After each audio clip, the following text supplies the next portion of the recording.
A esta hora saludamos a Yacu Pérez, prefecto de la SUAY. Buenos días, Yacu, bienvenido a nuestro programa. Usted está, pues ayer realizaron una marcha de antimineros y como un evento previo que entiendo va a continuar hoy a la decisión de la Corte Constitucional de su pedido de hacer una consulta popular para prohibir la minería en la provincia de la SUAY. ¿Cuáles son las expectativas de este proceso que se resuelve hoy en la Corte Constitucional? Buenos días. En efecto, los jueces de la Corte Constitucional tienen el día de hoy una oportunidad histórica de avanzar en los derechos de manera progresiva o en su defecto de ser villanos y terminar haciendo actos de regresividad en materia de derechos y garantías constitucionales. Mientras el mundo está soplando hacia los aires ambientales de protección del agua y de la naturaleza, recordemos que hace pocas semanas 250 científicos reunidos en las Naciones Unidas, provenientes de 70 países, concluyen que para el año 2050 se volverá inhabitable nuestro planeta, inhabitable. ¿Debido a qué? A la lógica de la producción capitalista, consecuencia de las multinacionales que están explotando el petróleo, la megaminería contaminando el agua, el suelo, la deforestación y las quemas. Es decir, se nos acerca, prevén una catástrofe ambiental en el mundo, y por eso la huelga mundial que se va a realizar a partir de este viernes 20 hasta el 27. Nosotros en el Ecuador seguimos anclados en el pasado. ¿Cuál es la expectativa que usted tiene como respuesta de la Corte Constitucional? Es preocupante. Nosotros solicitamos fecha y hora para que se dé una audiencia pública, como ha sido costumbre en las audiencias, en los petitorios de inconstitucionalidad, de todos los actos que solicitamos a la Corte Constitucional. Hasta el día de hoy no nos han dado una respuesta para que se dé una audiencia pública. ¿Para qué la audiencia pública?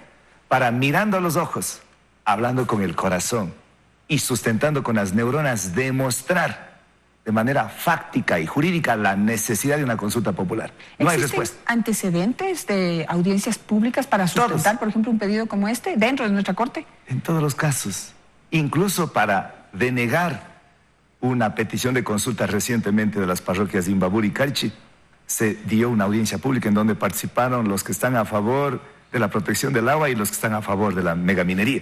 Pero a nosotros no nos dan una respuesta. Sin embargo, irónicamente, el presidente de la Cámara de Industrias solicita o demanda una recusación contra uno de los jueces constitucionales y uno de los jueces más preparados, Ramiro Ávila Santamaría.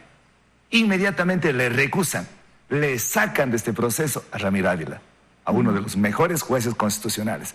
Entonces, por eso decimos que los ojos no solamente del Ecuador, sino de muchos expertos y juristas del mundo están puestos en lo que van a hacer. Entiendo que Ramiro Ávila ha participado previamente en este tipo de procesos y eso lo convierte en, digamos, de alguna manera en tener determinados intereses. Él ya se ha pronunciado sobre este tema, lo cual impide que en este caso pueda ser, garantizar que pueda ser imparcial. No le impide porque Ramiro Ávila es uno de los coautores de los artículos que prescribe la Constitución, derechos de la naturaleza.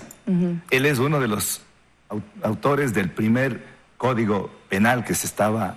Claro, pero ahí inclinaría la balanza precisamente por ese pensamiento. Pero la Constitución es la que reconoce los derechos de la naturaleza en el artículo 71, en el artículo 12, el derecho humano al agua. O sea, lo que está en la Constitución. O sea, ahora no podemos ser unos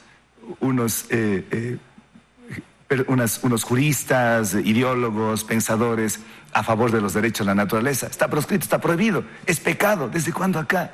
A ver, a mí me preocupan dos cosas.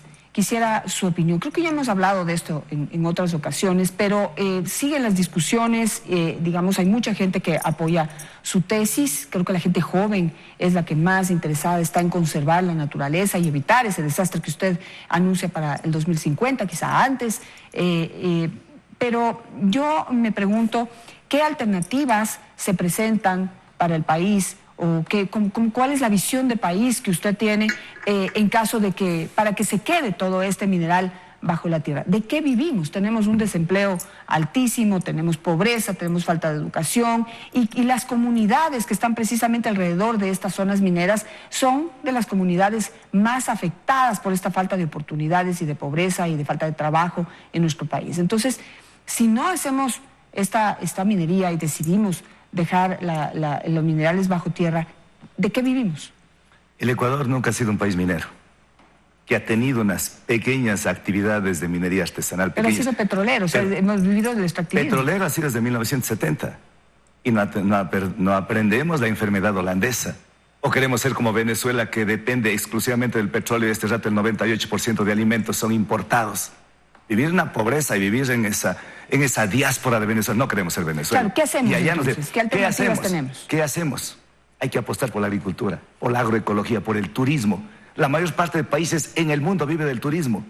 El 10% Pero que nos del hace PIB. falta, porque vea, en todas las campañas electorales, incluida la suya y la de todos los últimos candidatos a alcaldes y prefectos, todos ofrecieron que cada provincia se va a transformar y que van a vivir del turismo y que vive el turismo y que el Ecuador es maravilloso. Ni una sola iniciativa en la práctica. Nosotros sí estamos haciendo, lo hablaré más adelante, pero además de eso, en términos concretos, ¿sabe cuánto se podría obtener renegociando o nacionalizando la telefonía celular?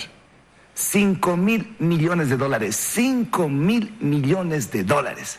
Renegociando los contratos que entregó Correa a las multinacionales. Pero eso espantaría a todos los inversionistas internacionales. No, o sea, Evo Morales, que no soy tampoco ciegamente partidario, él tiene cosas interesantes, pero también tiene otras cosas terribles.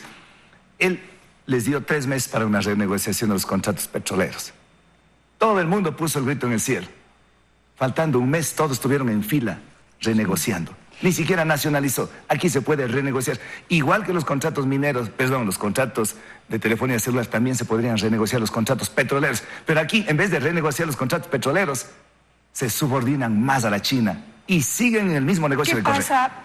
Se me va a quedar la pregunta sobre la minería ilegal, que si no se hace minería legal, se va a hacer minería ilegal.